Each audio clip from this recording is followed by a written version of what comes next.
el café, los patrones de habla y el lenguaje corporal. ¿Sabías que estas son algunas de las cosas que delatan a un exsoldado? Aquí te explico cómo. La vida militar en general es muy diferente al mundo civil. Lo más obvio es la cantidad de estructura que se encuentra en el día a día. Los civiles pasan su tiempo como quieren. Claro, hay trabajo, familia y otras obligaciones que demandan el tiempo de una persona. Pero la persona promedio puede pasar sus días haciendo más o menos lo que quiera. La vida militar es muy diferente. Dependiendo de la rama de las Fuerzas Armadas y del puesto exacto, el día está muy estrictamente regulado.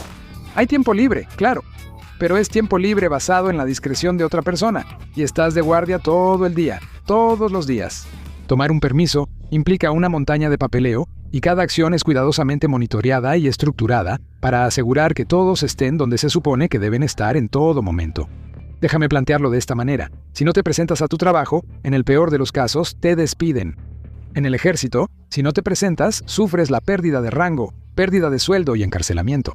En circunstancias de guerra muy extremas, esto podría resultar en la pena de muerte. Es algo que no ha sucedido desde la Segunda Guerra Mundial, pero, sin embargo, todavía sigue vigente en la ley. No hace falta decir que uno de los desafíos más difíciles que enfrentan los militares cuando hacen la transición al mundo civil es la falta de estructura. Después de pasar años con un horario estricto y una jerarquía rígida, ser libre para usar tu tiempo como quieras sin pedir permiso es un concepto extraño. Para muchos, regresar a este enfoque más relajado de la vida es una de las transiciones más difíciles de la vida militar a la civil. Por supuesto, este horario rígido lleva a una relación muy particular con el tiempo. Básicamente, si no llegas 10 minutos antes, ya llegaste tarde, y aún así eso es arriesgarse demasiado.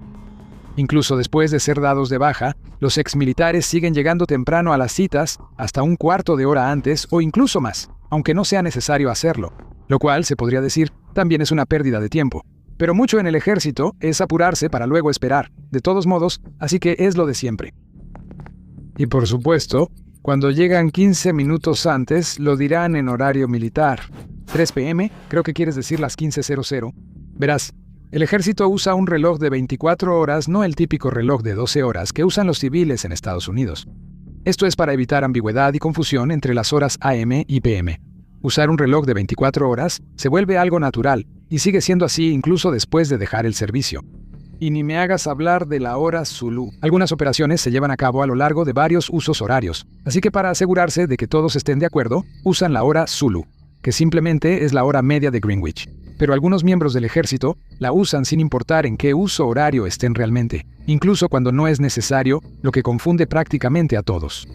El ejército es una ocupación de alto estrés con largas horas de trabajo, y dormir es un lujo. Siempre que hay un momento libre, un militar se dormirá prácticamente en cualquier lugar que pueda. En sillas, en el suelo, debajo de un vehículo, prácticamente en cualquier lugar disponible, se quedan dormidos como troncos en minutos. La habilidad de dormir en cualquier momento y lugar, sin importar lo incómodo que sea, es una destreza, si no es que una forma de arte que se ha perfeccionado a lo largo de generaciones de personal militar. Después de dejar el ejército, la habilidad de quedarse dormido en cualquier momento y lugar se traslada a la vida civil, y poder quedarse dormido sin necesidad de relajarse antes es algo que muchos civiles encuentran asombroso. Por supuesto, dormir no siempre es una opción, así que para seguir adelante cuando se llega al punto de agotamiento, muchos miembros del ejército dependen de la cafeína.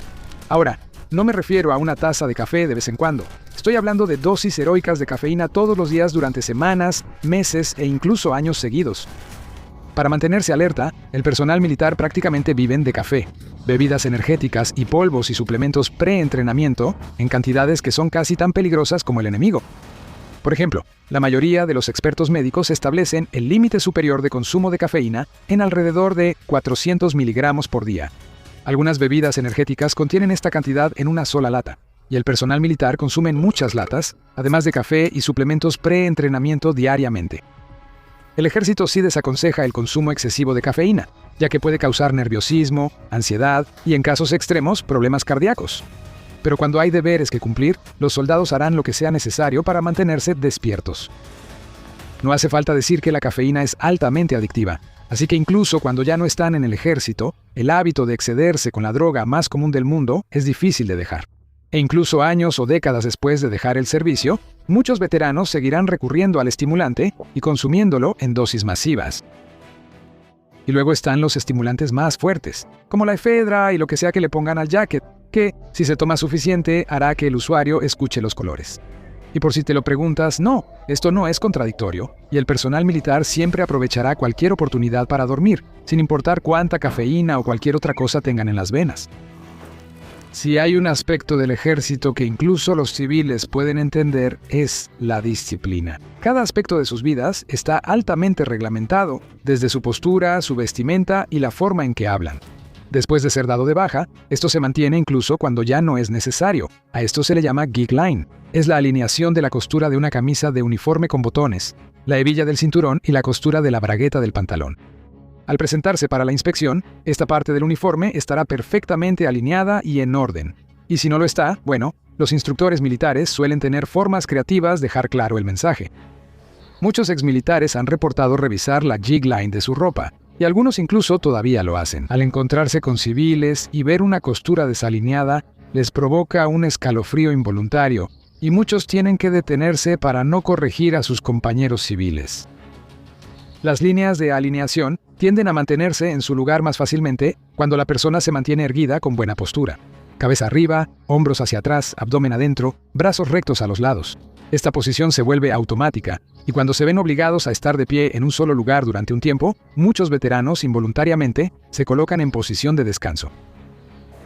Muchos exmilitares también se encuentran usando la misma forma de hablar que usaban en el ejército. En primer lugar, el uso excesivo de las palabras señor y señora, incluso en situaciones donde esto puede parecer extraño en el mundo civil. El ejército también hace un uso extensivo de siglas y abreviaturas, así como de un lenguaje claro y directo para evitar malentendidos. Y transmites un mensaje lo más rápido posible, y el hecho de estar obligado a hablar de esta manera durante años tiende a reprogramar el cerebro de una persona para seguir haciéndolo incluso cuando no es necesario. Así que en lugar de decir, entiendo, llegaré en 15 minutos, muchos dirán involuntariamente, recibido, ETA 15. Esto también se extiende a los gestos, como la famosa mano de cuchillo al señalar algo. El ejército también es muy estricto con seguir las reglas, y romper cualquiera de esas reglas puede tener consecuencias graves. Esto es para fomentar la disciplina e inculcar el cumplimiento de órdenes, sin importar lo inútiles que parezcan. Un veterano comentó que, al principio de su carrera militar, caminó accidentalmente sobre el pasto.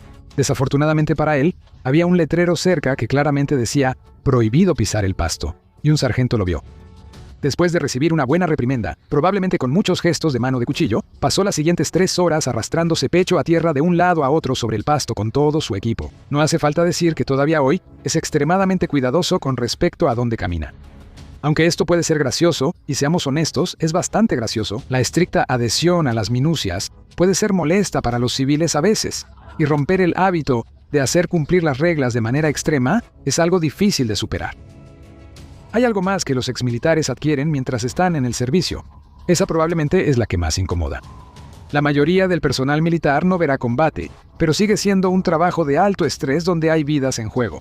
Para aliviar este estrés, muchos desarrollarán un vocabulario muy colorido, lleno de palabras fascinantes que de ninguna manera son aptas para los anunciantes. Esto, así como un sentido del humor negro muy fuerte, puede parecer ofensivo para los civiles que no entienden su origen. Hay un momento y un lugar para ese tipo de cosas, y una reunión con tu jefe probablemente no sea uno de ellos, a menos que él también haya servido, entonces podría ser apreciado. Aviso: esto no es asesoría de carrera, y aquí en Simple History no recomendamos usar ese tipo de lenguaje en un entorno profesional, por muy gracioso que sea. Hay muchos otros hábitos que los veteranos adquieren durante su tiempo en las Fuerzas Armadas, y para cualquiera que esté viendo esto y haya servido en ellas, ¿tienes algún hábito extraño que hayas adquirido en las Fuerzas Armadas? Escríbelo en los comentarios.